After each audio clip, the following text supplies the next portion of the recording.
வணக்கம் and welcome back to வைக்கர் மிளகை. இன்னைக்கு வீடியோவில் C# டுட்டோரியல் வீடியோ சீரீஸில் டைப் கேஸ்டிங் அல்லது டைப் கன்வர்ஷன்னா என்ன, அதில் எத்தனை டிஃப்ரெண்ட் டைப்ஸ் இருக்குது, C# இன்பில்டாக டைப் கன்வர்ஷனுக்கு என்ன மெத்தட்ஸ்லாம் இருக்குது அப்படிங்கிறது எல்லாத்த பற்றியும் டீட்டெயில்டாக டிஸ்கஸ் பண்ண போகிறோம். வீடியோக்குள்ளே போகிறதுக்கு முன்னாடி நீங்கள் நம்ம சேனல் இது வரைக்கும் சப்ஸ்கிரைப் பண்ணாமல் இருந்தீங்கன்னா மறக்காமல் சப்ஸ்கிரைப் பண்ணிக்கங்க. கூட ஒரு பெல் சிம்பிளை கிளிக் பண்ணி ஆள் கொடுத்துருங்க.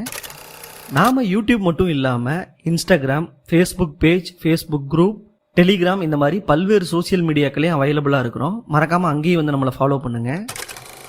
இந்த வீடியோவை கடைசி வரைக்கும் ஸ்கிப் பண்ணாமல் பாருங்கள். வாங்க வீடியோக்குள்ளே போகலாம்.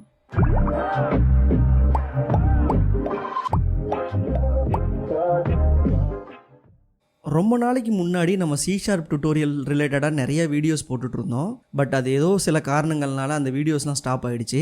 ஸோ இப்போ நம்ம திரும்ப அந்த வீடியோஸ் சீரீஸை வந்து ஸ்டார்ட் பண்ணியிருக்கோம். அதில் இப்போ மொதல் வீடியோ வந்து டைப் கன்வர்ஷன் அல்லது டைப் கேஸ்டிங்னா என்ன அப்படிங்கிறது தான். C# நமக்கு நிறைய விதமான டேட்டா டைப்ஸ் வந்து அவைலபிளாக இருக்குது. இன்டீஜர், ஸ்ட்ரிங், ஃப்ளோட், பூலியன் இந்த மாதிரி நிறைய விதமான டேட்டா டைப்ஸை யூஸ் பண்ணி நம்ம டிஃப்ரெண்ட் டைப்ஸ் ஆஃப் டேட்டாவை வேரியபிளில் ஹோல்ட் பண்ண முடியும். இது எல்லாருக்கும் தெரிஞ்சது தான். ஏற்கனவே இதை பற்றி நம்ம டேட்டா டைப்ஸ் அண்ட் வேரியபிள்ஸை பற்றி வீடியோ போட்டிருக்கோம். ஒருவேளை நீங்கள் அந்த வீடியோ பார்க்கலைன்னா முதல்ல அதை பார்த்துட்டு வந்துடுங்க. ஒரு ப்ரோக்ராமிங் நம்ம எழுதும்போது நமக்கு சில சமயங்களில் ஒரு டேட்டா டைப் உள்ள வேல்யூவை இன்னொரு டேட்டா டைப் உள்ள வேல்யூவாக கன்வெர்ட் பண்ணுற மாதிரி ஒரு சூழ்நிலை வரும். ஸோ இந்த மாதிரி ஒரு டேட்டா டைப் உள்ள வேல்யூவை இன்னொரு டேட்டா டைப் உள்ள வேல்யூவாக கன்வெர்ட் பண்ணுறதுக்கு பேர் தான் டைப் கேஸ்டிங் அல்லது டைப் கன்வர்ஷன் அப்படின்னு நம்ம சொல்கிறோம். உங்களுக்கு புரியறதுக்காக இந்த ஒரு சாம்பிள் கோட் எடுத்துக்கோங்க. நான் இன்டீஜர் myInt = 9 அப்படின்னு ஒன்று அசைன் பண்ணிக்கிறேன். ஸோ இப்போ myInt அப்படிங்கிறது ஒரு இன்டீஜர் வேரியபிள், அதுக்கு 9 அப்படிங்கிற ஒரு வேல்யூ அசைன் ஆயிருக்கு. நெக்ஸ்ட் லைன் கோடில் myDouble அப்படிங்கிற ஒரு வேரியபிள் நேம், ஒரு டபுள் டேட்டா டைப்பில் ஒரு வேரியபிள் நேம் கிரியேட் பண்ணுறேன். அதுக்கு நான் myInt அப்படின்னு போட்ட அந்த வேரியபிளை வந்து அசைன் பண்ணுறேன். இப்போ ஒரு டேட்டா டைப் உள்ள வேல்யூவை இன்னொரு டேட்டா டைப்பாக கன்வெர்ட் பண்ணுறேன். ஸோ இதுக்கு பேர் தான் டைப் கன்வர்ஷன். இந்த மாதிரியான கன்வர்ஷனில் கம்பேட்டிபிலிட்டியை பொறுத்து ரெண்டு விதமான டைப் கேஸ்டிங் வந்து C# அவைலபிளாக இருக்குது. ஒன்று இம்ப்ளிசிட் டைப் கேஸ்டிங், இன்னொன்று explicit type casting. Implicit type casting அப்படிங்கிறது ஒரு டேட்டாவை இன்னொரு டேட்டா டைப்பாக நான் மாற்றும் போது ஆட்டோமேட்டிக்காகவே கன்வெர்ட் ஆயிடுச்சுன்னா அதை இம்ப்ளிசிட் டைப் கேஸ்டிங்னு சொல்கிறோம். இந்த கேஸ்டிங் எப்போ நடக்கும்னா ஒரு ஸ்மாலர் சைஸ் உள்ள டேட்டா டைப்பை ஒரு லார்ஜர் சைஸ் உள்ள டேட்டா டைப்பாக கன்வெர்ட் பண்ணும்போது ஆட்டோமேட்டிக்காக நடக்கும். இதை அண்டர்ஸ்டாண்ட் பண்ணிக்கிறதுக்கு நம்ம ஏற்கனவே பார்த்த அந்த சாம்பிள் கோட் எடுத்துக்குவோம். இங்கே myInt அப்படிங்கிறது ஒரு இன்டீஜர் டேட்டா டைப். இந்த டேட்டா டைப் உள்ள வேரியபிளை நம்ம கிரியேட் பண்ணும்போது நமக்கு 4 பைட் மெமரி உள்ள ஒரு மெமரி அலோகேட் ஆகி அதில் 9 அப்படிங்கிற ஒரு வேல்யூ போய் ஸ்டோர் ஆயிரும். ஆனால் டபுள், அந்த myDouble அப்படிங்கிற ஒரு வேரியபிள் வந்து டபுள் டேட்டா டைப். ஸோ இந்த வேரியபிள் நான் கிரியேட் பண்ணும்போது எனக்கு 8 பைட் உள்ள ஒரு மெமரி கிரியேட் ஆகும்.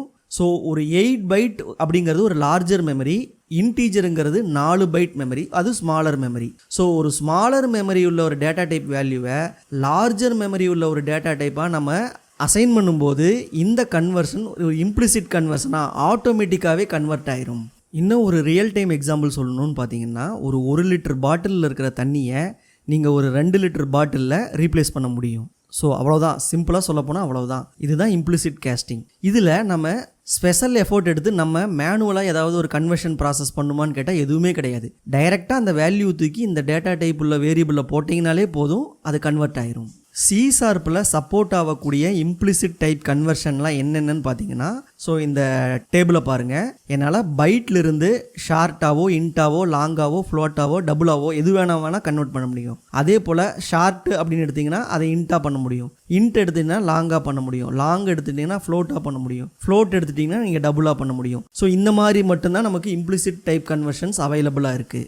எக்ஸ்பிளிசிட் டைப் கேஸ்டிங் அப்படிங்கிறது என்னென்னா அப்படியே இம்ப்ளிசிட் டைப் கேஸ்டிங்குடைய ஆப்போசிட். எந்த 2 டேட்டா டைப் ஒன்றுக்கு ஒன்று கம்பேட்டிபிளாக இல்லையோ அதை நம்ம எக்ஸ்பிளிசிட் டைப் கேஸ்டிங் மூலமாக தான் கன்வெர்ட் பண்ணி ஆகணும். எந்த மாதிரியான கேஸில் நமக்கு எக்ஸ்பிளிசிட் டைப் கேஸ்டிங் வரும்னு பார்த்தீங்கன்னா, எனக்கு ஒரு லார்ஜர் மெமரி உள்ள ஒரு டேட்டா டைப்பை ஸ்மாலர் மெமரி உள்ள டேட்டா டைப்பாக கன்வெர்ட் பண்ணும்போது எனக்கு எக்ஸ்பிளிசிட் டைப் கேஸ்டிங் மூலமாக தான் கன்வெர்ட் பண்ண முடியும். இந்த கேஸ்டிங் மேனுவலாக தான் பண்ண முடியும், ஆட்டோமேட்டிக்காக கன்வெர்ட் ஆகாது. இந்த கன்வர்ஷனில் சம்டைம்ஸ் நமக்கு டேட்டா லாஸ் ஆகிறதுக்கும் வாய்ப்பு இருக்குது. இதை அண்டர்ஸ்டாண்ட் பண்ணிக்கிறதுக்கு இந்த சாம்பிள் கோடு பாருங்கள். நான் myDouble அப்படிங்கிற ஒரு டபுள் டேட்டா டைப் உள்ள வேரியபிளை கிரியேட் பண்ணியிருக்கேன். அதில் 9.78 அப்படிங்கிற ஒரு டேட்டாவை ஸ்டோர் பண்ணியிருக்கேன். இப்போ மை இன்ட் அப்படிங்கிற ஒரு இன்டீஜரல் வேரியபிள் கிரியேட் பண்ணி இந்த மை டபுள் அப்படிங்கிற அந்த வேரியபிளை அசைன் பண்ணால் ஒர்க் ஆகுமான்னு பார்த்தீங்கன்னா ஒர்க் ஆகாது. நமக்கு cannot implicitly convert type double to int அப்படிங்கிற ஒரு பில்ட் எரர் நமக்கு வரும். ஸோ இது ஆட்டோமேட்டிக்காக கன்வெர்ட் ஆகாது. இதை நம்ம எக்ஸ்பிளிசிட் வேல கன்வெர்ட் பண்ணணும்.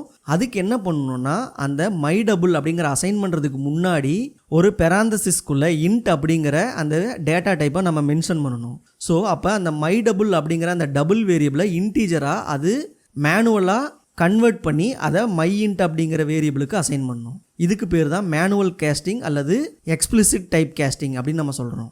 ஸோ இந்த type casting, implicit type casting, explicit type casting இந்த டேர்ம்ஸ்லாம் வந்து ரொம்ப ரொம்ப இம்பார்ட்டன்ட்.